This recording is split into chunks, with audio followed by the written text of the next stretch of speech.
Tangu Jumuiya ya Afrika Mashariki ianzishwe, hakuna hata mwanachama mmoja ambaye amekushawahi kushiriki mashindano ya kombe la dunia. Kongo inakwenda kushiriki kama moja ya nchi ambayo inatoka kwenye Jumuiya ya Afrika Mashariki. Kombe la dunia mwaka 2026 pale Marekani, Canada na Mexico. Afrika inakwenda kuingiza zaidi ya timu 9. Zamani zilikuwa zikienda timu 5 kutoka Afrika. Mwaka huu tunayo Kongo, yani Jamhuri ya Kidemokrasia ya Kongo.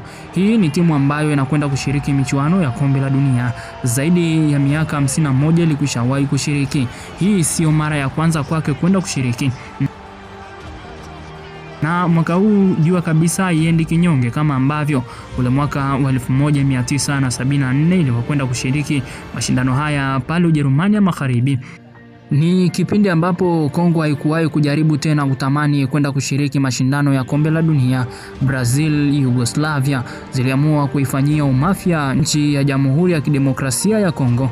Unatambua ni kwa nini Kongo haikuwahi kutamani tena kurudi kwenye mashindano ya kombe la dunia? Sababu ni moja. Mwaka 1974 Kongo ilikwenda kushiriki ikiwa ina wachezaji zaidi ya 11 wanaotoka kwenye kikosi cha TP Mazembe pamoja na AS Vita. Yaani kipindi hicho ni kwamba Kongo ilikwenda zaidi na wachezaji wa ndani. Kwa sasa Kongo inakwenda kushiriki mashindano haya ikiwa na wachezaji wengi zaidi wanaotoka kwenye bara la Ulaya. Mimi pamoja na wewe mwanangu, lazima tuweke nguvu kwenye kuishabikia nchi ya kidemokrasia ya Kongo. Hatuna mwakilishi mwingine ambaye anatoka kwenye ukanda huu. Mimi ni Lisante Mwanga.